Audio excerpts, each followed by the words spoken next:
Hi there, good day. I hope you are well and safe. Again, this is Sir Kiko and welcome back to Ethics class. In the last video lecture, we already talked about rules and moral standards and their significance to our lives as social beings. For today's lecture, we will discuss about moral dilemmas and how they arise whenever we make significant decisions and difficult choices in our life. So if you're ready, please do grab a pen and paper and take some notes as you watch today's video. The third act of the first scene in Hamlet, a masterfully written drama by William Shakespeare, is perhaps one of the best examples of moral dilemma in literature. In this act, Prince Hamlet gives the renowned soliloquy which begins with the phrase, "To be or not to be?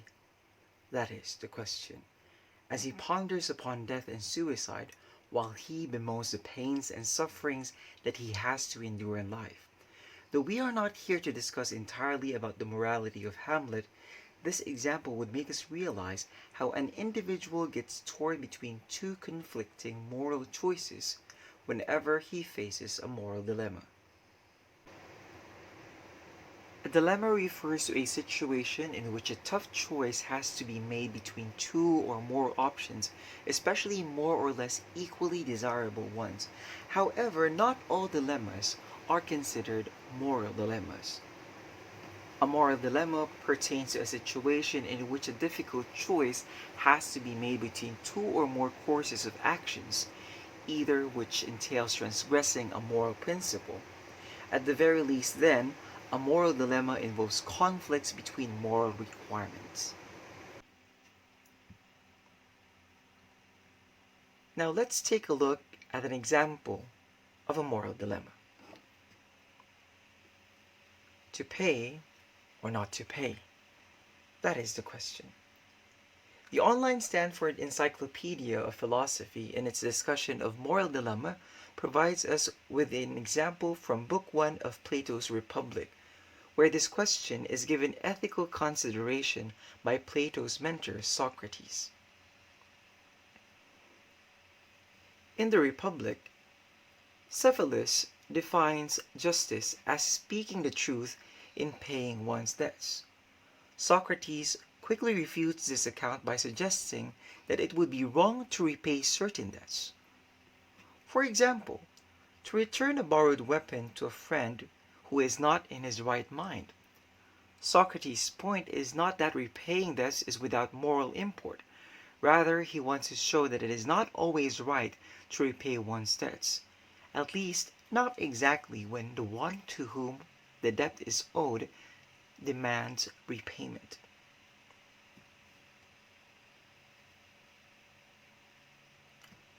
What is common to the examples given in all moral dilemmas is the existence of conflict. In both Shakespeare's Hamlet and Plato's Republic, the characters consider themselves as having moral reasons to do each of the two actions. However, doing both actions also seem ethically impossible. These examples also show the key features of a moral dilemma. 1. The agent is required to do each of two or more actions. 2. The agent can do each of the actions, but the agent cannot do both or all of the actions. In a moral dilemma, then, the moral agent or the person seem to be condemned to failure, for no matter what he chooses, he will still end up doing something wrong, or fail to comply with something that he ought to do, since it is impossible for him or her to do both actions. Going back to the case given in Plato's Republic, this example was questioned by many ethicists as to its validity in being a good example of a moral dilemma. These ethicists claim that it can easily be discerned that protecting other people from harm is more important than repaying one's debt, that is, returning a borrowed weapon. Others also suggest that the borrowed weapon can be returned later to the owner when he no longer poses a threat to himself and to others.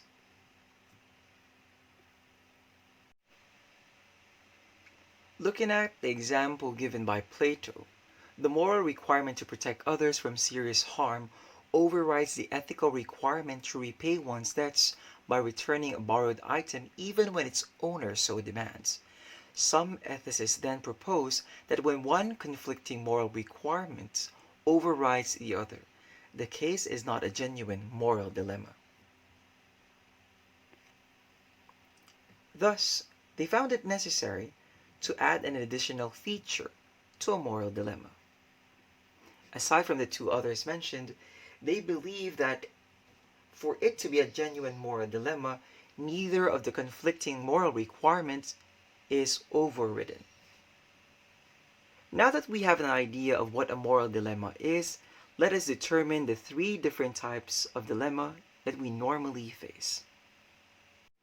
The first type of moral dilemma is called personal dilemma. These are moral dilemmas which are experienced and resolved on the personal level. Majority of the dilemmas that we face as moral beings are considered personal, from conflicts to loyalty to oneself, to conflicts that affect our relationship with our significant others, our friends, and our family members.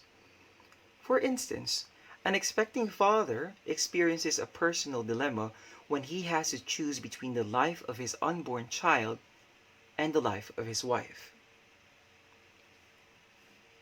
The second example or type of moral dilemma is the organizational dilemma. These are moral dilemmas which are encountered and resolved by social organizations. This category includes moral dilemmas in business, medical fields, and other organizations in both the public and the private sector. Administrative bodies in business are confronted with organizational dilemmas when issues arise in the corporate practices, policies, employee rights and behavior, and so much more. The third type of moral dilemma are called structural dilemmas. These refer to cases involving network of institutions and operative theoretical paradigms. The leaders of countries are always faced with structural dilemmas when they make laws or amendment to existing laws and decide on how allocations are to be given to various government sectors.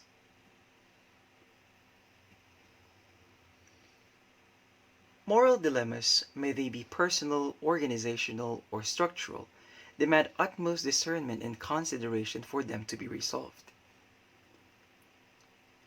As we become more aware of the ethical issues and moral dilemmas in the modern world, the more we ought to live by the moral principles that we are justified in believing are beneficial not only to ourselves but to humanity as a whole. Thank you for watching today's lecture. Again, this is Sir Kiko, and for reference, please do read the books authored by de Guzman, Ethics, Principles of Ethical Behavior in Modern Society. Also, we have Ethics, authored by Gallinero, Mortes, Lado, Fernandez, Velioria, Inaya, and Fernandez, as well as Belutol. And we also have Ethics for College Students by Liaño. Finally, we have Ethics Exploring Moral Philosophy by Palian, Nazario, Nescartin, Mendoza, and Valero. Have a great day, everyone, and I hope you learned something from today's lesson.